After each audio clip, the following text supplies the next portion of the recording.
दरवर्षी आपल्या देशात कुठल्या ना कुठल्या नव्या घोटाळ्याचा पर्दाफाश होतच असतो. बोफोर्स, चारा घोटाळा, 2G स्पेक्ट्रम, अगदी अलीकडच्या ऑगस्टा वेस्टलँड स्कॅम, सत्यम गैरव्यवहार असे काही गाजलेले घोटाळे. 1947 साली देशाला स्वातंत्र्य मिळालं आणि पुढच्या काही महिन्यातच एक मोठा गैरव्यवहार उघडकीस आला. हा घोटाळा होता संरक्षण विभागाच्या खरेदीशी संबंधित. जीप स्कॅन्डल म्हणून हा घोटाळा ओळखला गेला. देशाची फाळणी झाली आणि 1947-48 मध्ये भारत पाकिस्तान यांच्यात पहिलं युद्ध झालं. या युद्धात वापरण्यासाठी भारतीय लष्कराला जीपची आवश्यकता होती. या जीप खरेदी करण्याचं ठरलं. ब्रिटिश नुकतेच देश सोडून गेले होते. भारतानं VK कृष्ण मेनन यांना या जीप बाबत ब्रिटनशी बोलणी करण्यास सांगितलं. 2000 वापरून डागडुजी केलेल्या जीपची ऑर्डर कृष्ण मेनन यांनी नोंदवली. फारशा परिचित नसलेल्या मेसर्स अँटी मिस्टँटिस या कंपनीकडे ही ऑर्डर नोंदवण्यात आली. त्यावेळी या कंपनीचं भाग भांडवल होतं अवघं 605 पाऊंड. कृष्ण मेनन यांनी ऑर्डर दिलेल्या जीपची एकत्रित किंमत होती $1,72,000. या किमतीच्या 65% रक्कम जीप्सच्या दर्जाची प्रमाणपत्र न तपासताच देण्याचं कृष्ण मेनन यांनी कबूल केलं. 2000 जीप्स पैकी केवळ 10% जीप्स तपासणी केली जाईल या अटीलाही कृष्ण मेनन यांनी मंजुरी दिली.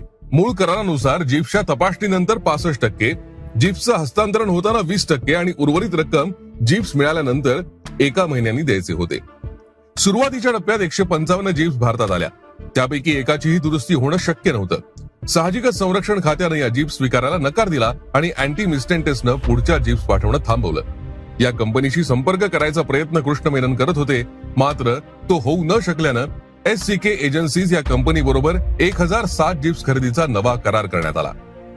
त्या करारानुसार दरमहा 68 जीप्स कंपनीनं भारताला द्यायच्या होत्या आणि अँटी मिस्टँटिस बरोबर झालेल्या करारापोटी झालेला तोटाही भरून द्यायचा होता.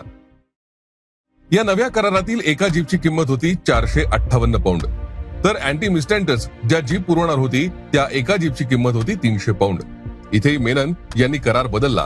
पहिल्या 6 महिन्यांच्या काळात दरमहा 12 जीप्स आणि नंतर दरमहा 120 जीप द्यायच्या असं नव्या करारात नमूद करण्यात आलं.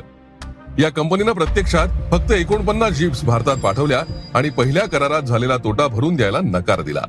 या जीप्सची किंमत ब्रिटिश सरकारकडे असलेल्या देण्यातून चुकवली गेली. ब्रिटिश राजवटीपासून ब्रिटननं भारताला हे पैसे द्यायचे होते. कृष्ण मेनन यांनी हा व्यवहार करताना सर्व राजकीय संकेत धुडकावले आणि 80 लाख रुपयांचा करार परकीय कंपनीशी केला. यापैकी बहुतांश पैसे करार होतानाच देण्यात आले होते. तरीही भारताला फक्त 155 जीप देण्यात आल्या. जवाहरलाल नेहरू त्यावेळी पंतप्रधान होते. राजकीय दबावापोटी या जीप स्वीकारणं सरकारला भाग पडलं. या साऱ्या व्यवहाराबद्दल ओरड सुरू झाली. विरोधी पक्षांनी संसदेत नेहरू सरकारला भंडावून सोडलं. सरकारनं यावर अनंत शयनम अय्यंगार यांच्या नेतृत्वाखाली न्यायालयीन चौकशी नेमली. नेहरू यांच्या सरकारमध्ये गोविंद वल्लभ पंत त्यावेळी गृहमंत्री होते. ही चौकशी बंद करण्याचं पंत यांनी 30 सप्टेंबर 1955 रोजी जाहीर केलं. न्यायालयीन समितीच्या शिफारसी मान्य करण्याचंही त्यांनी नाकारलं. सरकारनं हे प्रकरण बंद करण्याचा निर्णय घेतला असून विरोधकांचं समाधान झालं नसेल तर त्यांनी पुढल्या निवडणुकीसाठी हा प्रचाराचा मुद्दा बनवावा असं विधान त्यावेळी गोविंद वल्लभ पंत यांनी केलं होतं. पुढे मेनन यांना नेहरूंच्या मंत्रिमंडळात बिनखात्याचे मंत्री म्हणून सामावून घेण्यात आलं. पुढे ते नेहरूंचे निकटवर्तीय बनले. त्यांच्याकडे नंतरच्या काळात संरक्षण मंत्री पदही सोपवण्यात आलं. या साऱ्या प्रकाराबद्दल महात्मा गांधींचे स्वीय सचिव VK कल्याणम यांनी एका वृत्तपत्राला दिलेल्या मुलाखतीत नाराजी व्यक्त केली होती.